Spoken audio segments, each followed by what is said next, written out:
Bonjour, Cyril encore. On est le 26 octobre 2023. Alors, je viens sonner la trompette aujourd'hui encore et je viens proclamer le retour de notre Seigneur Jésus-Christ. Amen et alléluia, soyons tous bénis. Soyons remplis de sa joie. Amen. Alors, tout est permis, mais tout n'est pas utile. Amen. Tout est permis, mais tout n'est pas utile.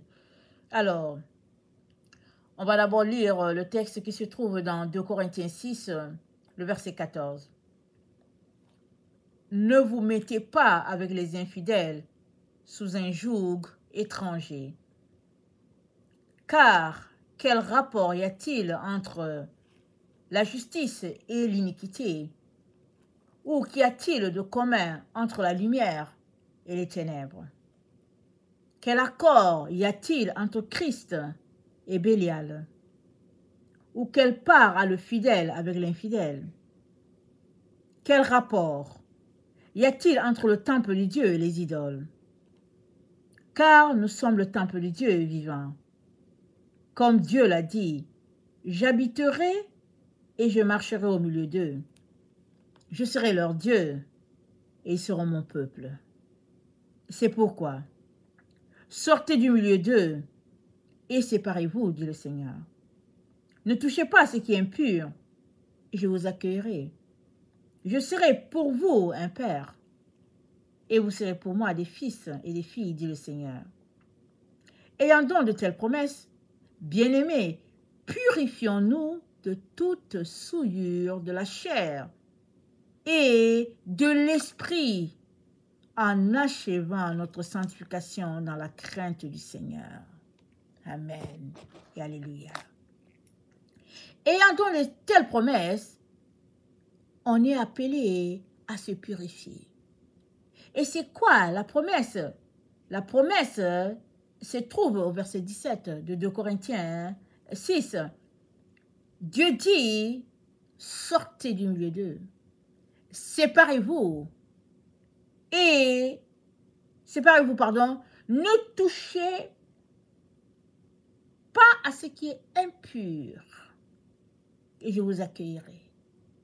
Et je serai pour vous un père, et vous serez pour moi des fils et des filles. Dieu est pur, il est saint. La Bible dit, en lui, il n'y a pas d'ombre de variation. C'est-à-dire, dans la présence de Dieu, il n'y a pas d'ombre. Tout est éclat, tout est lumière, tout est beauté. Il n'y a rien de souillé dans sa présence. Évidemment, on ne connaît pas tout ce que Dieu a comme bagage d'enseignement qu'il a mis en place pour chacun de ses enfants. Depuis l'origine, on ne sait pas tout ce qu'il y a comme bagage, toutes les merveilles de Dieu, on ne les connaît pas. Mais toujours est-il que si on a donné sa vie à Jésus et que on a choisi d'obéir à Dieu, alors on sait qu'est-ce que Dieu attend de nous ses enfants. Alors que Paul était en train d'enseigner, il y a des données que Paul a enseignées que nous, on n'a pas. Amen. Il y a des données que nous, on n'a pas. Mais toujours est-il que il parle d'une situation, certainement qui s'est passée dans l'église, parce que souvent, vous savez, avec les lettres, on n'a pas tous les détails. Mais il dit, ne vous mettez pas avec les infidèles sous un joug étranger.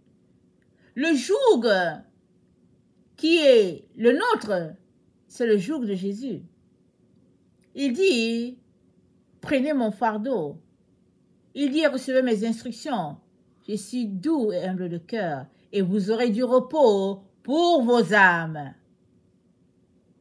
L'âme est au repos quand elle connecte à nouveau avec son Créateur.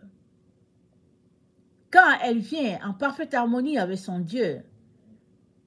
Quand elle s'emboîte parfaitement dans le creux de son Dieu. elle est en parfaite harmonie. Elle n'a plus besoin de rien. Et Paul nous dit que si on sort de cette intimité-là, on est sous un joug étranger. On est sous la main de notre Dieu. Et combien les enfants de Dieu ont été, pardon, ont été éduqués à errer loin de leur Dieu. Dans toutes sortes de subtilités, dans toutes sortes de permissions, dans toutes sortes de séductions, l'enfant de Dieu a été porté à errer. Et on est dans le temps où Dieu révèle la vérité. Il nous dit dans Ésaïe 60, on connaît très bien le passage, il nous dit dans Ésaïe 60, alors que les ténèbres couvrent la terre, sur Israël la gloire de Dieu s'élève. Alors, il dit, des nations marchent à la lumière et des rois à la clarté de tes rayons. Des nations marchent à la lumière d'Israël. Parce que c'est là que Dieu a placé la lumière. C'est là que Dieu a placé la révélation. C'est là que Dieu a placé la base de toutes choses. Et si vous m'écoutez souvent sur cette chaîne, je vous dis toujours, je vous encourage à connaître vos lettres hébraïques. Parce que chaque lettre est une bibliothèque, je vous dis. Chaque lettre est profonde. Parce que chaque lettre contient des révélations, des informations que nous avons besoin pour nous-mêmes. Et quand on met les informations qu'on tire des lettres hébraïques, quand on les met avec la Bible, on comprend beaucoup de choses qui sautent à l'œil comme ça et on finit par comprendre, saisir les choses qu'on ne saisissait pas. Et en plus des lettres hébraïques, j'encourage beaucoup de connaître les séphirots. Ce que l'ennemi a fait, il a privé les enfants de Dieu de la vérité.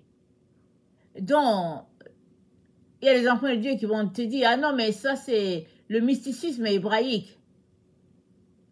Mais notre Dieu est mystique.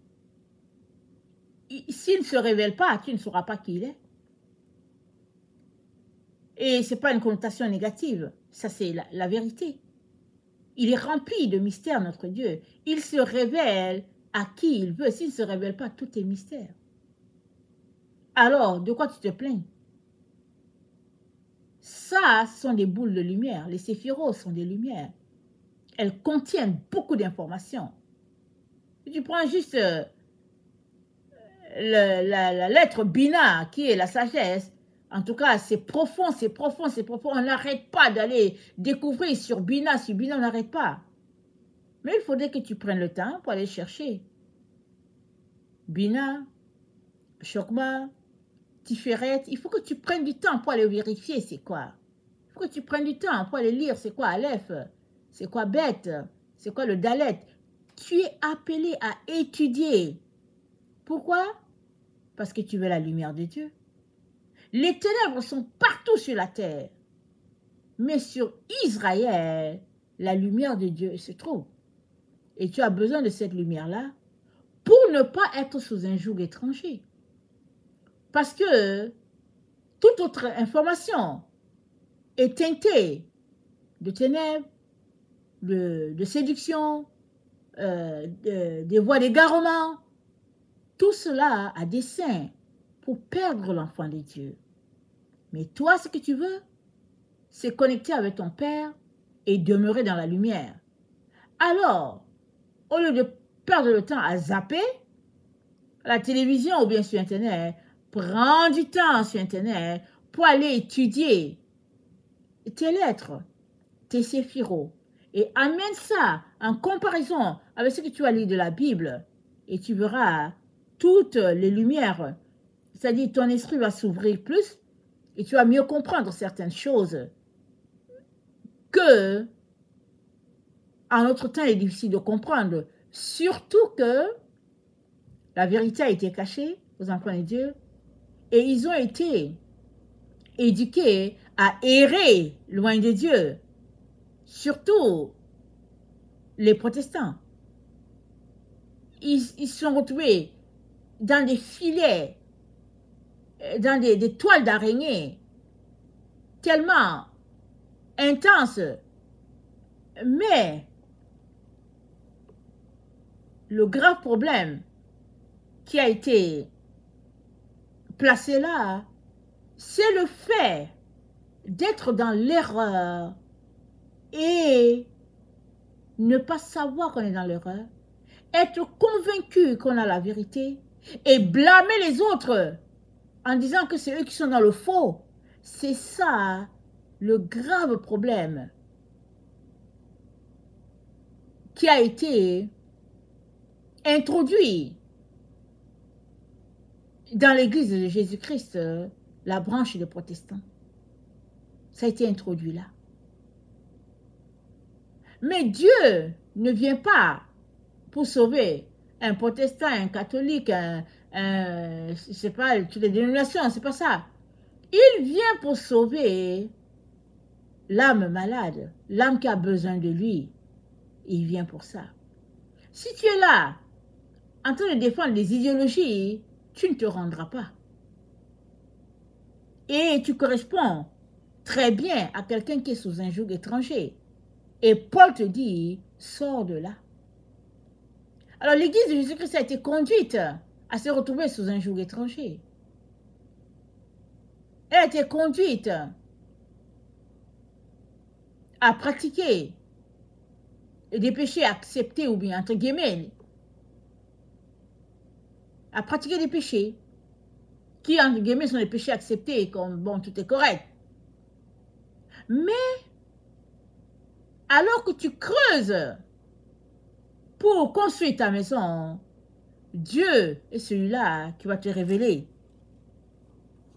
que la fondation n'est pas solide, elle a besoin d'être rehaussée à tel endroit et à tel autre. Alors, Paul donc dit, quel accord y a-t-il entre Christ et Bélial? Bélial, ça représente l'ange démoniaque. Alors, quelle part a le fidèle avec l'infidèle? Le fidèle, c'est toi l'enfant de Dieu.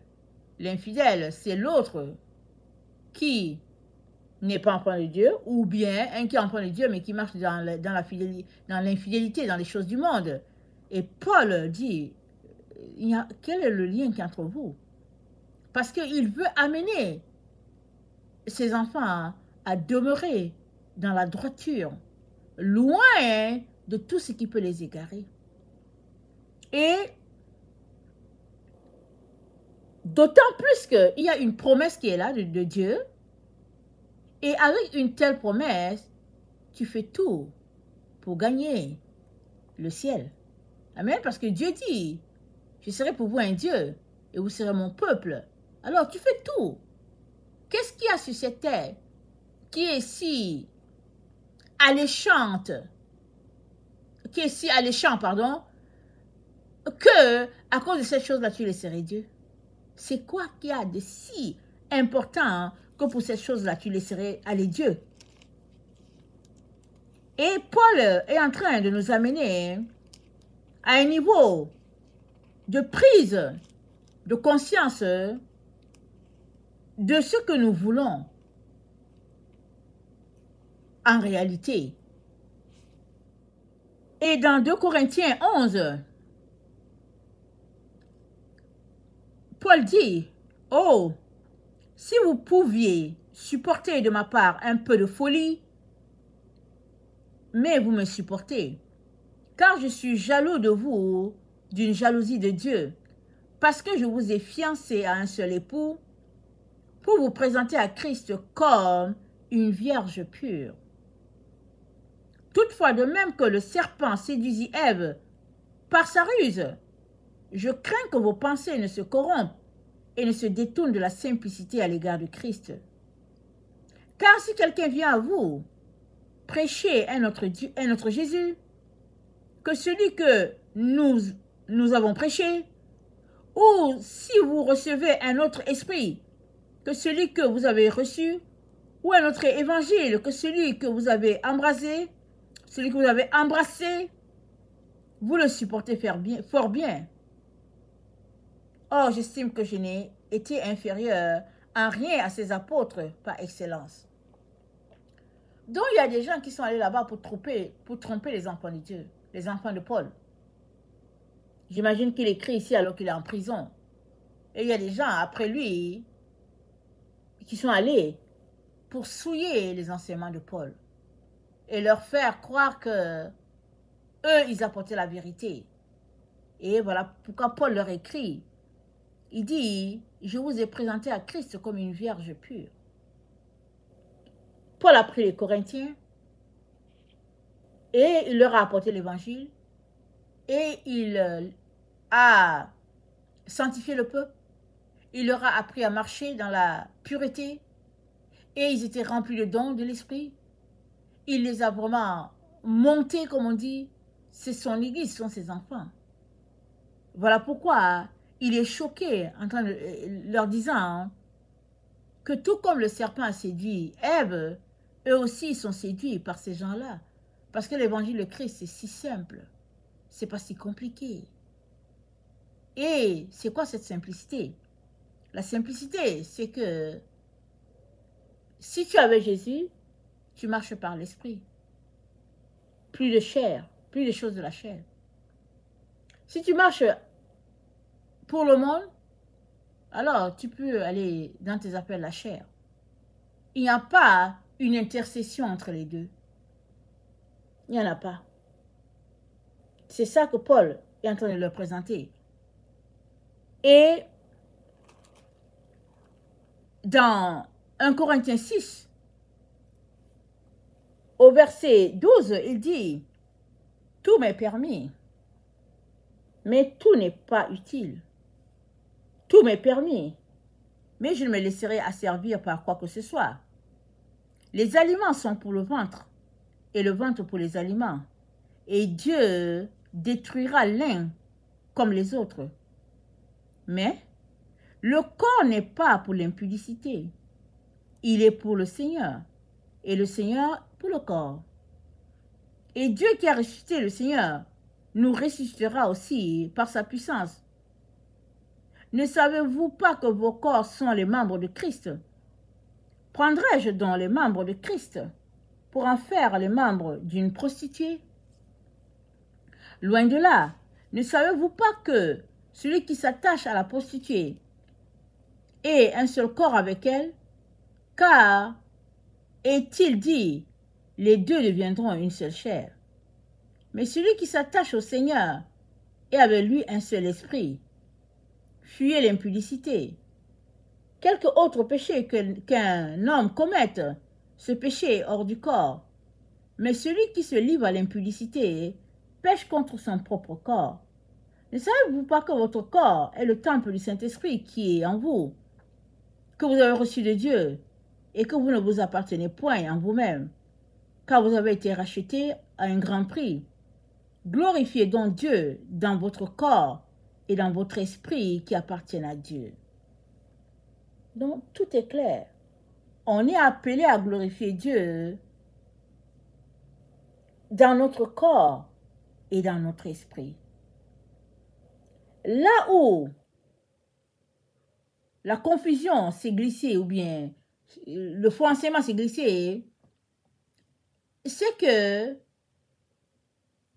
les enfants de Dieu ont compris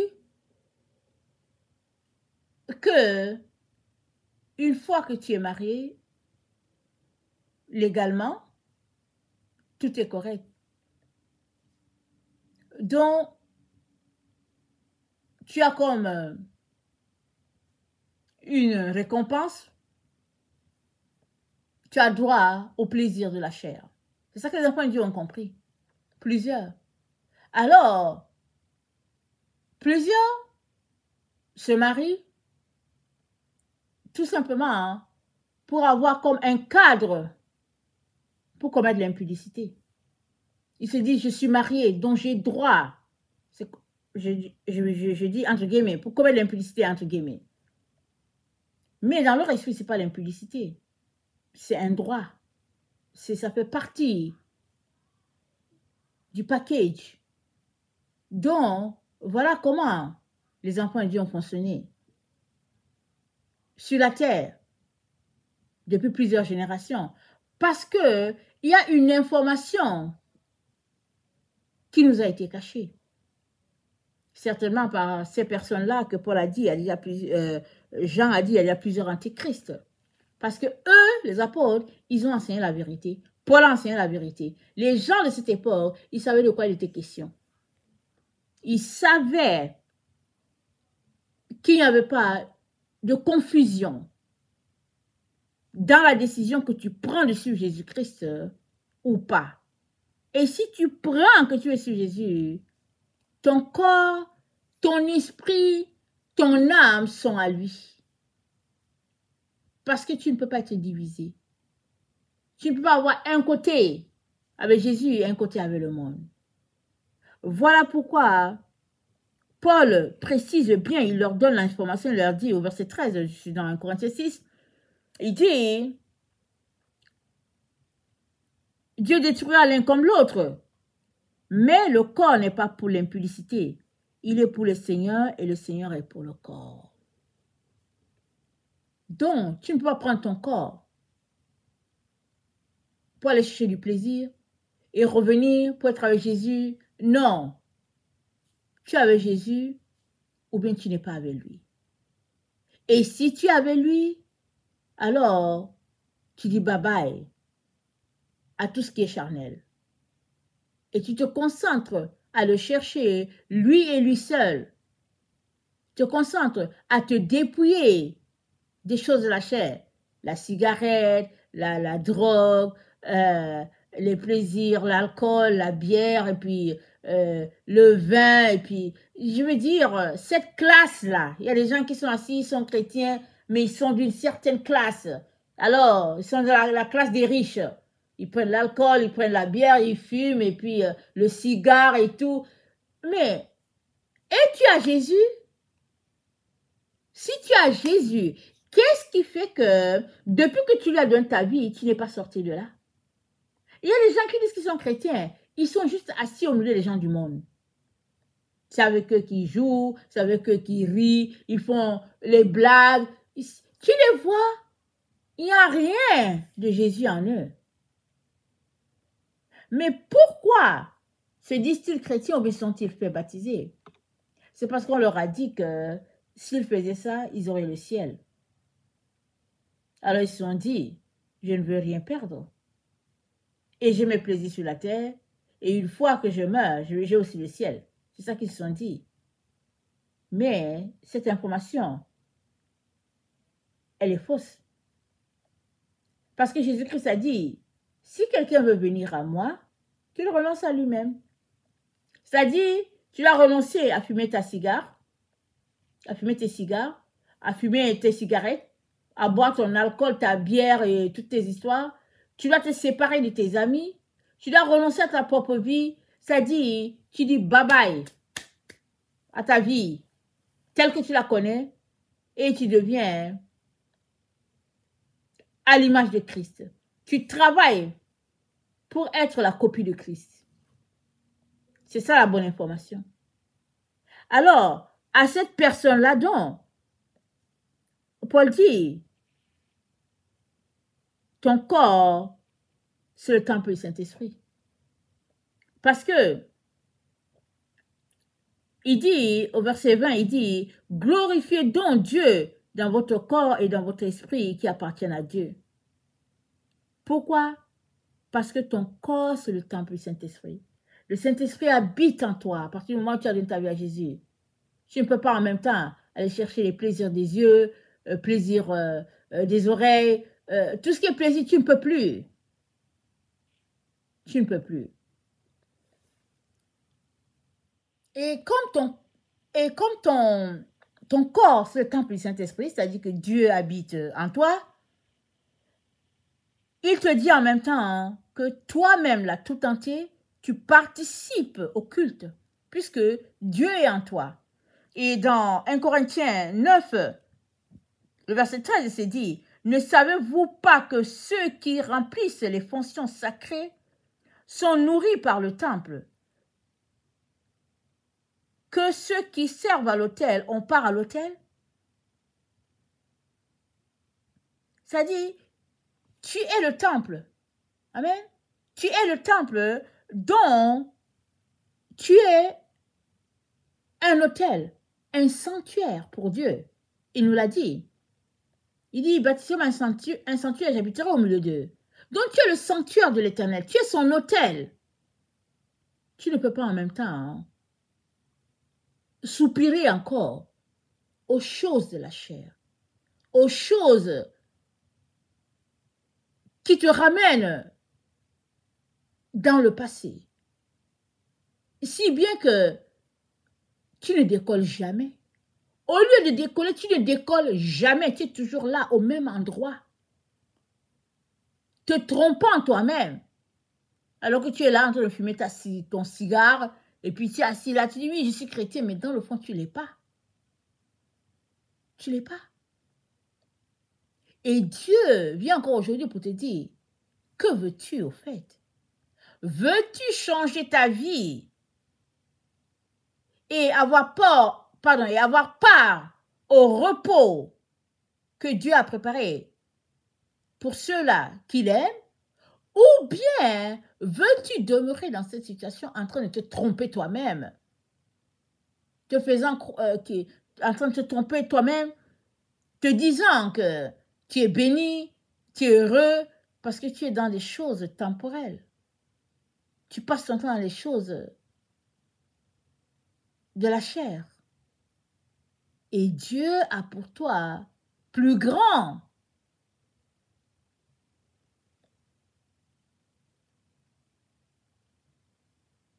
En Corinthiens 9, le verset 23, Paul dit, « Je fais tout à cause de l'évangile afin d'y avoir part.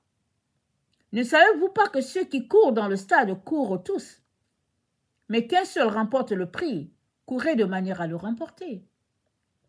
Tous ceux qui combattent s'imposent toute espèce d'abstinence, et ils le font pour obtenir une couronne corruptible. Mais nous faisons-le pour une couronne incorruptible. Moi donc, je cours, non pas comme à l'aventure, je frappe, non pas comme battant l'air, mais je traite durement mon corps et je le tiens assujetti de peur d'être moi-même rejeté après avoir prêché aux autres. Quelle tristesse, n'est-ce pas? De prêcher aux gens et les gens entrent et puis soi-même de ne pas entrer. Quelle tristesse! Et Paul le dit. Paul le dit.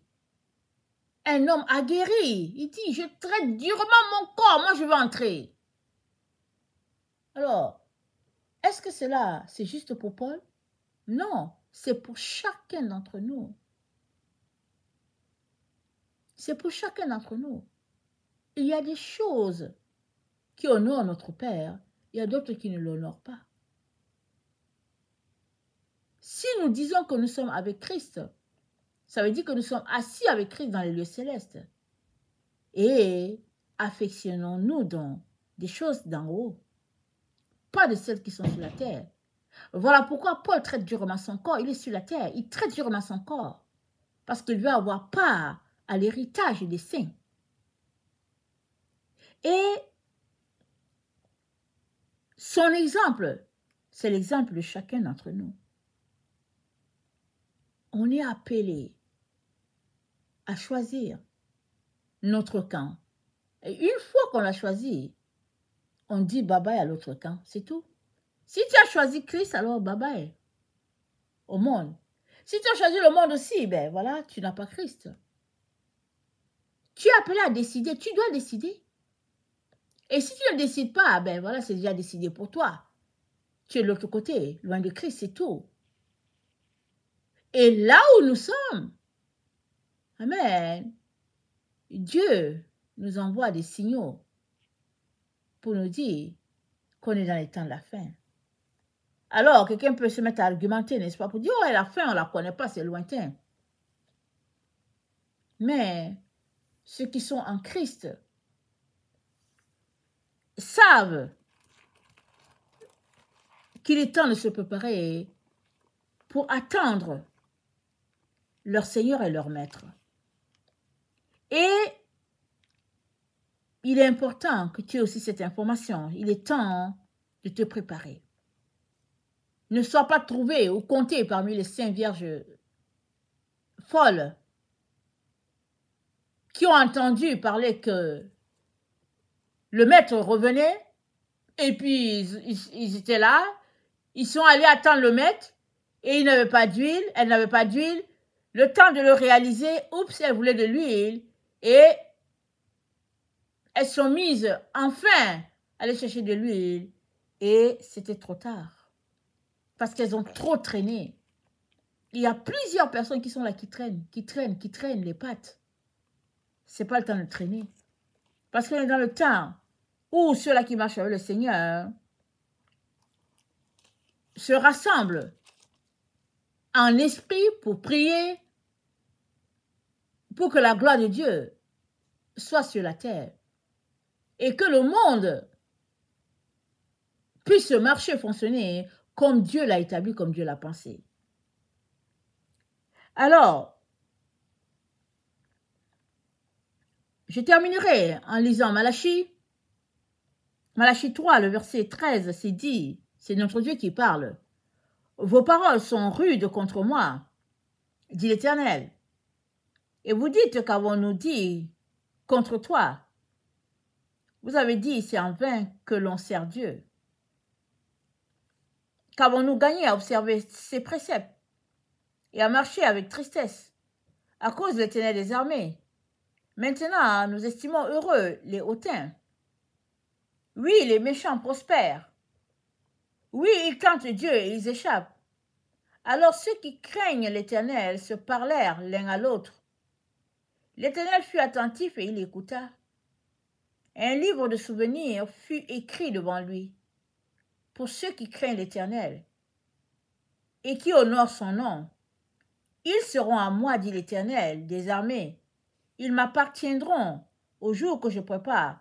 J'aurai compassion d'eux, comme un homme a compassion de son fils qui le sert.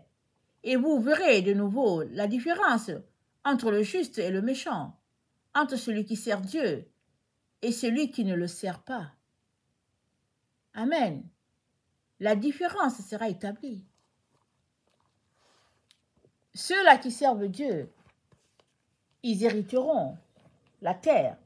Et ceux-là qui ne le servent pas, qui opposent Dieu, ils seront ôtés.